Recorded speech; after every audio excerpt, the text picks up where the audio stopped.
All right, so next up we have Michelle Vandy, who's design director at Curology. I've been looking forward to this talk since I read the abstract whenever it came out. Basically have no idea what Michelle's going to say, but I cannot wait to hear her story. So please give her a huge round of applause, warm welcome for Michelle. Thank you. All right, so I'm here today to show you guys how you can use product design methods to really overcome seemingly impossible obstacles, and not just at work, but also in your personal life. And I'm going to do this with a very personal story. In fact, it's the first time I'm sharing it, and I'm really nervous, so bear with me. Part 1, research, ideation, and prototyping. So this story starts in 2011 in Finland, and I've studied architecture for 4 years at this point. And in my 4th year, I land my dream internship. I get a position at this local architecture firm in Finland, and I'm so ecstatic. And in order to really leave a mark, I decide to work super long hours.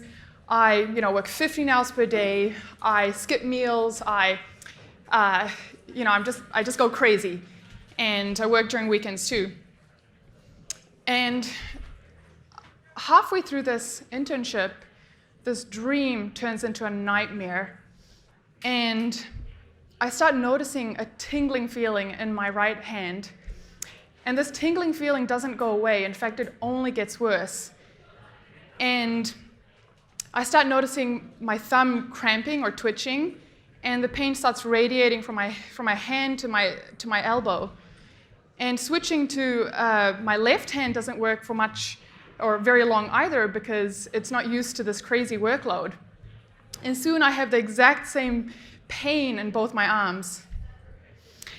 And at this point, I go and see doctors. They tell me, you're going to be fine. You have a repetitive strain injury. Just rest up and everything's going to be okay. But it wasn't. And at this point, I reached my lowest low. I have to step away from my studies, and I start doubting my whole future career in architecture. And this thought creeps up, and I'm like, what if my arms are just too weak for this profession? What if I just can't create, which is something that I wanted to do ever since for as long as I can remember. And during this time, my sister, she introduces me to the world of self-help books, and it's a big one. And I come across this book, The Obstacle is the Way, and I read it from start to finish. And although I didn't realize it at the time, this book has a profound impact on me and the way I approach this big obstacle in my life. And there's one quote that really sticks with me, and it says, let what stands in the way become the way. And this got me thinking, and I thought, maybe a solution to my arm problems exists somewhere out there, and it's my job to find the solution. It's my responsibility. And then it occurred to me that that's also my job as a product designer. Like, I'm literally solving hard problems for users, and if we shy away from that, or if we don't do that, that's not our job, or we're not doing our job. And so there's this optimism that we carry with us as product designers, and that was just really, something that kind of went off like a light bulb in my head. And anyway, so what ended up happening was I went on this journey of research and discovery. And I thought, I'm going to start testing all the products out there on myself. And as you can see, I tried everything. I tried using my feet instead of clicking with my hand. I even bought a foot pedal. I bought every mouse on the market, failed miserably, nothing worked. I tried using my mouth with a stylus pen. That was way too messy. I do not recommend. But then one night, I'm in my bedroom and I'm unpacking this new trackpad. And without even realizing, or without even thinking, I lift it to my nose and I click. And then I try a swiping gesture.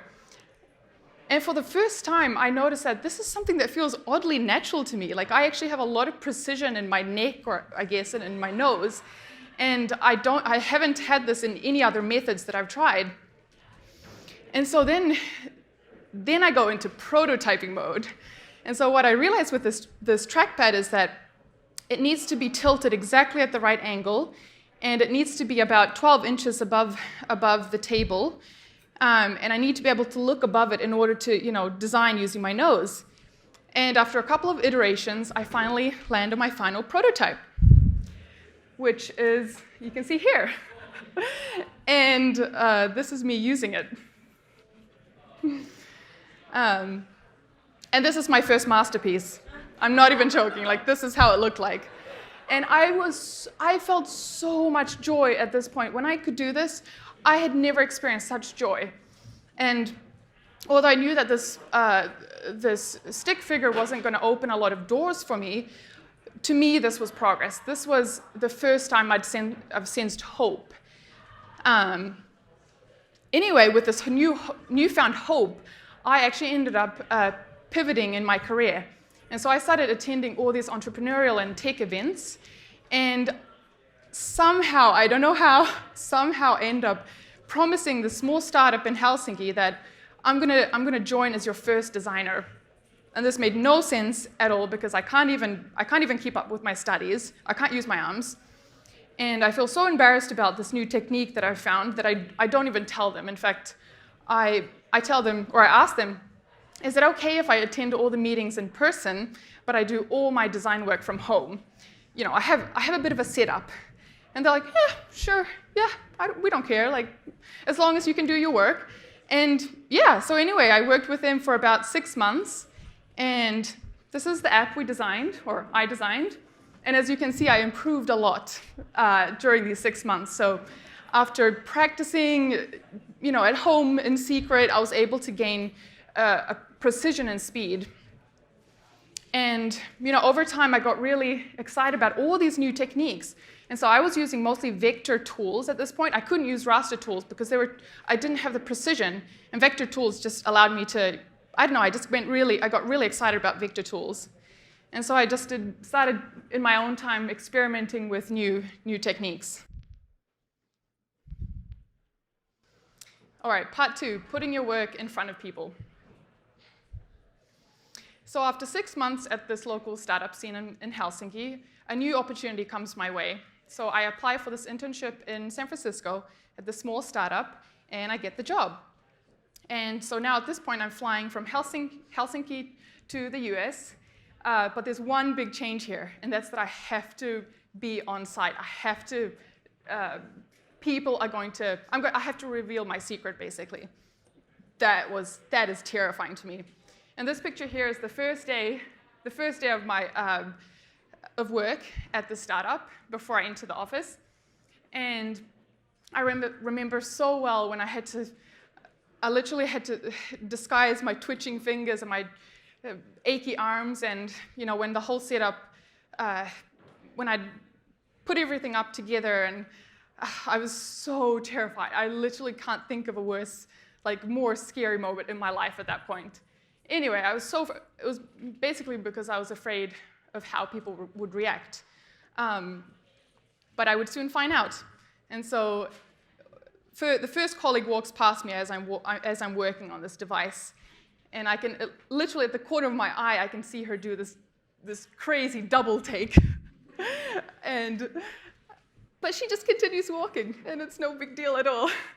And anyway, it turns out, my colleagues didn't care at all. They're super supportive. They're really encouraging. Obviously very surprised, but over time, it was no big deal because they saw that I could, in fact, do good work. And this is some of the illustrations I did for this company. And as you can see, I pretty much I became just as efficient as anyone else. And at this point in time, I had practiced this for a couple of years, so it definitely takes time and patience. Anyway, I had never considered sharing the secret of mine until I had coffee one day with an acquaintance. And without even thinking, I just blurred out that, yeah, I design with my nose. It's kind of weird. And silence. And then finally he lets out a laugh, and he's like, that is the weirdest, coolest thing I've heard all week. And can I write a blog post about you? And although this article never materialized, that his initial reaction had planted a seed in my mind, and I realized, maybe there's some value in sharing this, and maybe I could actually create something really cool out of this. And maybe I can overcome, years of my awkwardness and finally share this publicly. And that thought became overnight almost an obsession for me. And this turned into the Look No Hands project. And so what I decided to do was, first of all, record 3 videos of myself designing with this nose device. I was going to voice dictate a short account of my story, and I was going to create a website entirely with my nose. And that's what I did. So here's one of the videos. Here's a little video or GIF from one of the videos. Just seeing this still makes me cringe, but. Awesome. And this is the website that I designed. And I launched this on December 26th of December 2013. And this was also the day that I was going to head out on this amazing trip around New Zealand on this bus trip. And so I launched the website, the videos, I pack up my bag, I head off the grid, and yeah, that's it. And so here's a beautiful image of the scenery. It was breathtaking. And a couple of moments after this photo was taken, my phone briefly connects to the Wi-Fi. And I realize I have over 34 unread notifications on Facebook, which at the time for me was really unusual. And when I clicked into one of these notifications, I realized that everyone was sharing the same article. And it was an article by Fast Company. And what I didn't mention on purpose is that actually a couple of days before, a colleague of mine from my company she had reached out to a friend of hers at Fast Company and asked, hey, would you like to write about this story? And she said, yes. And so this article ended up gaining a lot of publicity. In fact, way more than I could ever imagine. And it was on TV, it was circulating around in the tech publications, design publications. It was in Brazil, it was in Finland, it was in newspapers. It went everywhere.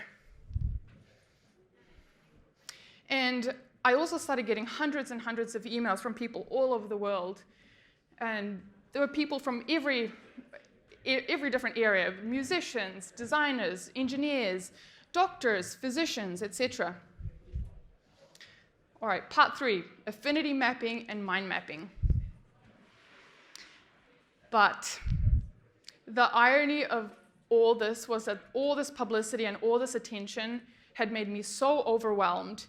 And I really wanted to respond to all these emails because people had poured their heart and souls into them. And I wanted to respond, and I just couldn't use voice dictation. It was so slow, and so I started typing with my fingers again. And because I did that, I almost reversed many years of recovery, and my arms went back to just non-stop aching. And it even got so bad that my manager took me aside and said, you have to go on sick leave. You can't work like this. So rock bottom number 2. And I started to think, was this whole Look No Hands project just a huge mistake? But anyway, I reminded myself, maybe the solution is still out there, and maybe it's still my job to find it. And, since I had extra time on my hands now that I wasn't working, I thought, okay, I should go back and reread some of the emails, many of which I hadn't even opened from a couple of months back. And so that's what I did.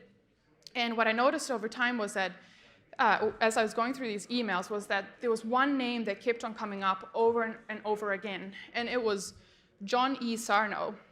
And after a quick search on Google, I realized that he'd written a ton of books on chronic pain. And so I thought, man, this is the least I can do. I have to pick up this book and read it. And so I read it from start to finish in one go. And when I put down this book, for the first time, I have a theory that to me makes sense. For the first time, there's a theory that explains why someone otherwise healthy in their 20s might have chronic pain on years on end. And yeah, so what exactly did I learn?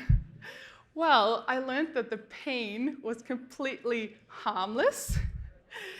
And I also learned that it was this condition called TMS. And TMS is a psychosomatic condition, meaning your mind tricks you into believing you have a real physical injury in order to divert your attention away from the real cause of the problem, which is in fact psychological. What? And in order to recover, you had to, first of all, accept the diagnosis. Second, truly believe that the pain is harmless. And then also get to the root cause of the problem, which is psychological. And in my case, this was years of suppressed stress. Also, a disclaimer, I'm no medical expert, so don't sue me. Anyway, so to get to the root cause of this problem, I turned to techniques, which I didn't even realize at the time, but I turned to techniques that you guys are all familiar with. So I started mind mapping and affinity mapping.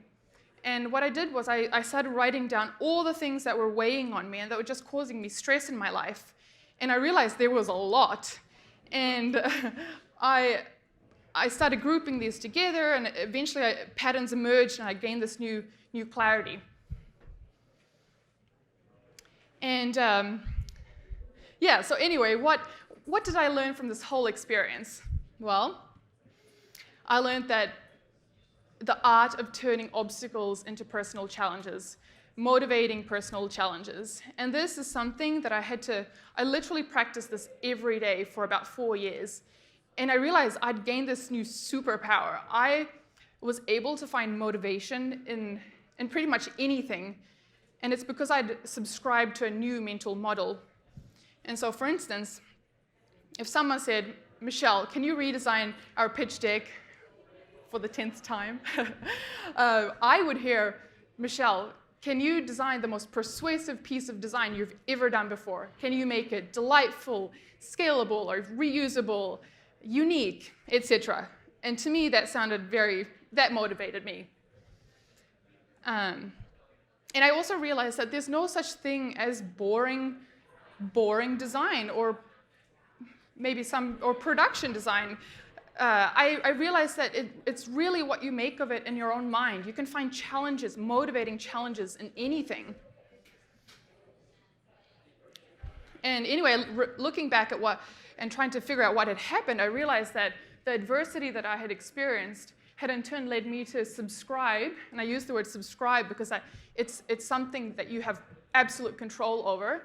So I had subscribed to a new mental model, and this mental model had in turn started giving me a lot more intrinsic motivation from my work. And excitement and motivation, it's contagious.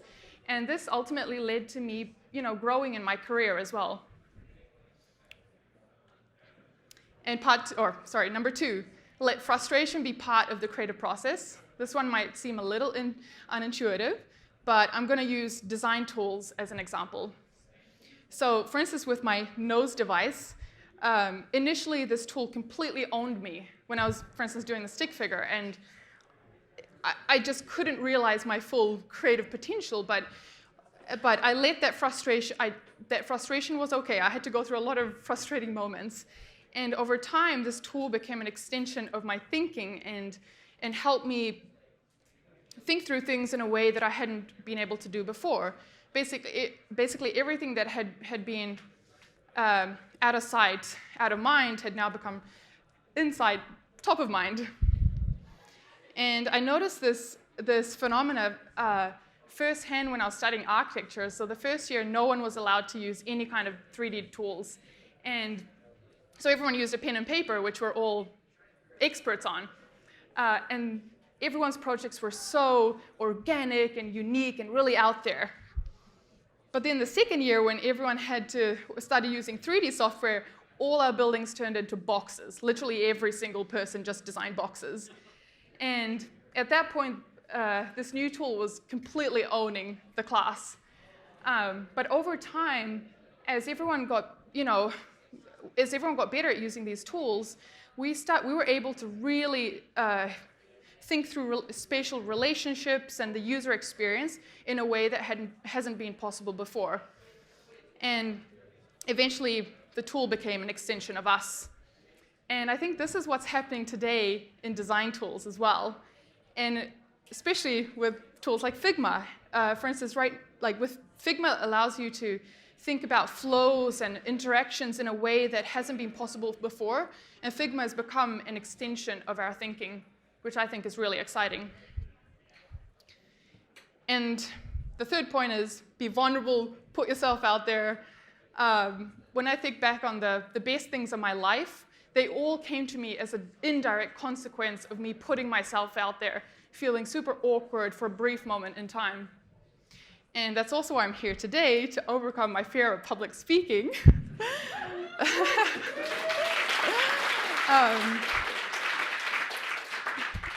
And I think this applies to especially leadership and manager roles too. For instance, in the beginning of my career, I was the quietest person in the room. But over time, I kept on putting myself into these scary situations, and eventually, I gained this confidence that I have today. And then the last one: get to the root cause of a problem before you look for a solution.